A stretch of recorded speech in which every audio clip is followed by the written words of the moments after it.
Hi, this is Alecia with MindShift Musings. Social media can hijack our nervous systems or become a dojo for spiritual growth. The choice is ours. Did you know that you can use social media for a conscious spiritual practice? I do it all the time. Have you noticed scrolling through your feed that sometimes, or often, you run across something that suddenly makes you angry? That's called being triggered. We can recognize that feeling, stop scrolling in the moment for a thoughtful pause, and use it as our practice. Saying something to ourselves like, isn't that interesting? I find that this makes me feel, whatever it makes you feel, which can be quite helpful for clarity. Then dig deeper and ask yourself why you feel that way, which is where your nuggets of self-awareness and growth will reside. You see, it's not about what the other person does. It's about how you process and react to what they're saying and doing, good or bad. If you feel the aggravated trigger, you might not like what they're doing, but that's your issue because the trigger is in you, not in them. You can't control them. You can only work with your own reaction. Striking back rarely helps. So instead of projecting onto them, demanding that they do something different, step back and be your own hero. Learn how to manage your own energy about it so you're not emotionally hijacked by what they do. You may not agree with them, but you want to be the adult in the room, staying in control of your emotional reactions. This doesn't mean that you shouldn't feel anger and that you should spiritually bypass it. Anger has appropriate places in ways that it can and should be expressed, but the key is in how that is done. There are ways that we can express ourselves to be more productive and actually be heard, instead of people tuning us out and ignoring our rants. There is something called righteous anger or holy rage that happens on occasion. These can be reactions within us calling for the acknowledgement and preservation of higher spiritual concepts, like love, truth, or protecting things that are sacred and holy. Sometimes when we're waking up to deeper truths, and seeing how much is false or distorted within systems, teachings, people, or even within ourselves, this kind of righteous anger arises. Sometimes this can come up in us when we're experiencing a breakdown of spiritual naivety as we move from blind faith to a more conscious and grounded spiritual maturity. Sometimes we can feel a strong call to action, a fire, which can signal a transition point on our path from seeker to truth speaker, or from witness to warrior. This is a form of holy rage that I think is getting activated a lot these days. Learning how not to be emotionally triggered into saying something, typing something, or sharing something simply because we're emotionally provoked is what I call personal energy management.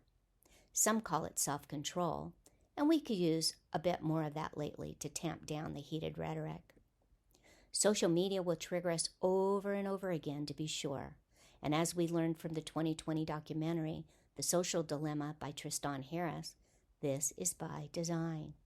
If you haven't seen this documentary, I highly recommend it. Tristan often quotes sociobiologist E.O. Wilson, who once said, "The real problem of humanity is the following. We have Paleolithic emotions, medieval institutions, and godlike technology. The powers that be understand this about us and have created systems that harness our attention to make money. The outrage and attention economy entrepreneurs on social media platforms have created algorithms that continuously serve up content and dramatic headlines that hook our emotions, most frequently in negative ways, that make us want to lean in to know more. These merchants are rewarded by us not managing our personal energy, which eventually shreds our peace by keeping us glued to our screens for news updates when we're scared, angry, and confused. This keeps us engaged much more frequently in division and conflict as we're getting our dopamine fix, which is actually a drug released into our systems from our doomscrolling. Each unpredictable, conflict-driven post gives the brain a dopamine jolt, the same reward loop that drives other habits. Yes, we even get dopamine hits from negative news and experiences. Each new post or headline is a tiny, "there might be something important here," signal to the brain. Dopamine is often associated with the brain's reward system, influencing behaviors related to enjoyment and reinforcement. Dopamine is released whenever we anticipate new information or a potential reward coming, not just when something is pleasant. One novelty of our social feeds is that they're totally unpredictable. Some posts are boring, some shocking, and some are funny. The slot machine unpredictability of our feeds gives the brain dopamine hits, even from negative news, pulling us back again and again. We're wired to spot threats, so alarming news lights up the brain's reward circuits. The ultimate result is a push-pull effect. Dopamine keeps us scrolling for the next update, while the content itself can elevate stress hormones like cortisol and adrenaline, which can leave us feeling drained, anxious, or stressed. So even though scrolling can feel bad, the brain's reward system is being pinged the whole time. These dopamine hits are why it can be surprisingly hard to put the phone down or pull away from the computer screen. It's not just our lack of willpower that keeps us doing so.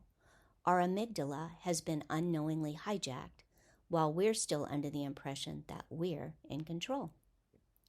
So what do we do when we're triggered and angry? We can use every flick of the screen as a bell of mindfulness. Each trigger can be an invitation to awaken. We want to try to honor our feelings first. We shouldn't suppress or judge them as unspiritual. They're trying to guide us to some sort of truth. It's important that we manage our energy instead of striking out, which simply adds more chaos and negativity to the division.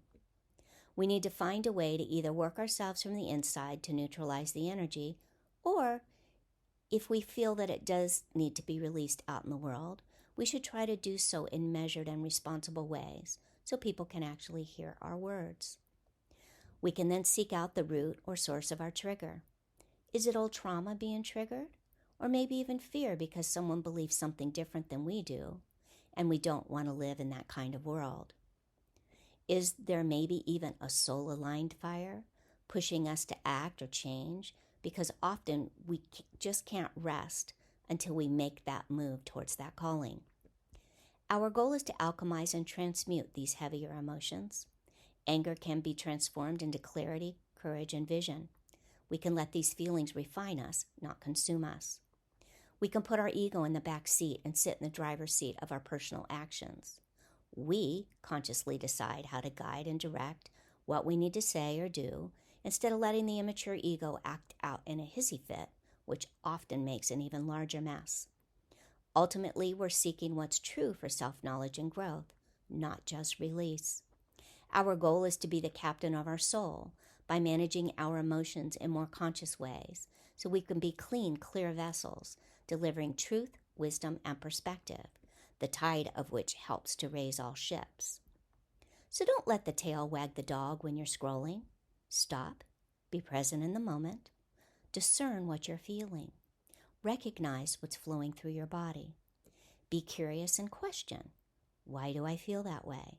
So you can work with whatever you're feeling inside instead of trying to control somebody else's actions, which you have absolutely no control over. Let your screen serve as your teacher. Notice, breathe, and choose your next reaction with conscious purpose rather than coasting on emotional unconscious autopilot. Viktor E. Frankl said, "Between stimulus and response there is a space. In that space is our power to choose our response. In our response lies our growth and our freedom." In deep gratitude for those who consciously walk with us. Blessings from MindShift Musings. Copyright 2025. Used with permission.